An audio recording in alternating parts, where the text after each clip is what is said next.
Hello and welcome everybody back to the Skyrim guides where we learn how to be successful, have fun, kick ass and chew bubblegum.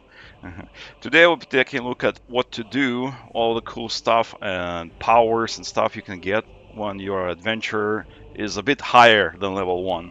So previously we talked about all the cool stuff you can get right at level 1, and here we'll take a look at what you can get from like level 5 and on. All the cool, awesome stuff you can do. Let's go ahead and jump in. Alright, the first thing I forgot to mention in the previous video is the Atronach stone. That is probably the most useful standing stone of all of the 13 ones. I'll probably make a video about it later, just showing all the useful standing stones. Alright, so as we can see here, the standing stone, it's just north of Whiterun, and it gives us 50 points extra magicka, 50% absorption. So a self-spell absorption basically works at 50% of the time. Instead of getting hit by spells, poisons, shouts, or disease, you just restore magicka instead. Very, very powerful. Makes you almost immune to mages at all. And 50 points of magicka is also very useful. Alright, next we go into Fort Amol. It's found right there, kind of nearby the Atronach stone. This one has a very unique spell. We go to the prison, right, and in here you can see this bucket right here, this bucket over here. Get the lantern out of the way and get the bound bow. All right, bound bow costs a lot of magicka to cast, so it's a very expensive spell, but it's also very good. It allows us to get Daedric bow with 100 Daedric arrows. So if you're going to be an archer, that's insanely powerful spell. It just gives you 100 free Daedric arrows with a Daedric bow. That's amazing. I'm not an archer myself, so it's not very powerful. Next, we're gonna go to companions. All right, we're gonna go join companions in the white over here, Jorah Warser. We talk to this guy in the basement to start the companions quest. There's a little bug in companion quest. Make sure to leave any follower you have behind. Otherwise, your follower will join in the fight and just start fighting all of the companions. Just totally messing things up. Alright, after a couple of quests with the companions, you get joined to the circle. And after that, you have access to Skyforge steel weapons. They are elven quality weapons, so very powerful, pretty good. And yeah, you can just buy them, and as you can see, they are much better than steel weapons. Very nice addition to your weapon arsenal. Addition to Skyforge steel weapons, which are pretty great themselves, you also have access to the wolf armor. Wolf armor is the same as steel armor, it gives protection, but it's much lighter. So if you're really bothered by the heaviness of the heavy armor, wolf armor is a very nice alternative that you unlock through Companions quest line after the second quest.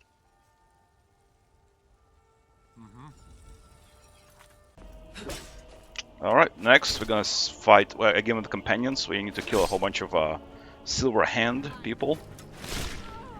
They're hunting down the werewolves. Alright, so after killing Silver Hand people, basically, you get access to silver weapons, which are totally awesome at the beginning of the game. Alright, so silver weapons are the same quality as steel weapons, but they do extra 20 points of damage against undead and werewolves, which is really good. Very, very deadly against undead. So early on in the game, you definitely want to get those things pretty early on for the extra 20 points of damage. And then you can like play a little bit as a Witcher. You have steel sword against humans and silver sword against undead, against monsters. Really cool. Yeah, you can have one-handed silver sword, two-handed. But yeah, it's very nice. The 20 points of extra damage is extremely nice. But eventually, you can't improve it, silver sword. So eventually, your normal weapons will be deadlier than silver swords, just because your smithing will go up better, and you can be able to improve your own weapons way better than silver swords. Still, it's very, very nice. All right, again, Companions quest. Shortly after, a few quests later, you'll be able to become werewolf by participating in this ritual. I'll just drink some of the werewolf blood. So werewolf itself has its own perks, has its own skill tree and everything, so it's pretty fun to play as a werewolf. I don't really got into it because my arcane warrior is way more powerful than the werewolf. So, but after you recover, after you're no longer werewolf, you can take a look at your effect, and there it is. You are 100% resistant to disease. Very, very nice perk. Everybody should have it, regardless of your class. You should have this 100% resistance to disease just becoming a werewolf. However, you can no longer get rest bonuses, so you can no longer rest. All right, next go to Farquaad. All right, and in the cemetery, there's a cemetery in Farquaad. You'll see here some people mourn the loss of their daughter. So after that, you talk to that guy over here and just ask him who died, and eventually he'll tell you that his daughter was killed by somebody who lost control, ill-met by moonlight. You visit that guy in the jail and find out that he's a werewolf and he doesn't have control over his powers. He turns into a werewolf and just kills people. So eventually you have to hunt him down.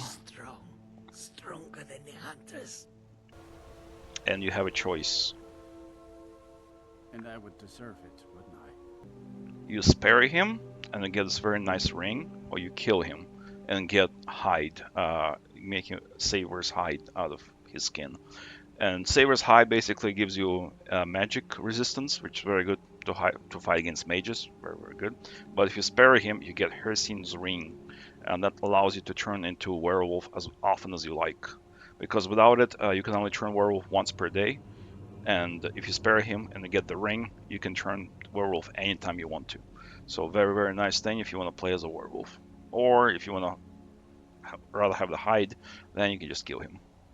Alright, since I don't care about being a werewolf, I just kill him instead. Just whack him up a little bit. Yeah, piece of cake. Alright, talk to the Hircine and you get the Savor's hide, which is kind of good at fighting mages. It gives you 15% magical resistance, and poison resistance doesn't matter. It's relevant. Poison is totally nothing. Yep, it's the same quality as hide armor, so protection wise it's crappy, but magic resistance is pretty nice. Alright, next again, companions. The Skyforge feels more awake. Once you finish the whole quest line for companions, you're able to craft Draugr weapons and armor. So you have this Nord hero hero weapons, which are Elven quality, Skyforge steel quality weapons. Very nice. Skyforge steel is Elven, same quality, but a bit lighter. And you can craft the ancient Nord armor too, the same armor that Draugr, all this undead Draugr uses, which is really cool. So here it is, I built it myself. Alright, totally awesome. Now I feel like ancient Nord. I think I'll just play from that on that. Just play as a completely ancient Nord. Really cool. Yeah, the armor is kind of lame, but the weapon is Elven quality, so yeah, it's not too bad. And I think I'll just make a video of how to migrate from... I'm a light armor person, so I don't have any heavy armor skill. I'll eventually make a guide how to quickly raise your heavy armor skill, so you can go ahead and jump in and using this awesome Nordic, ancient Nord equipment. Really cool. I really like this kind of role-playing as a different class entirely.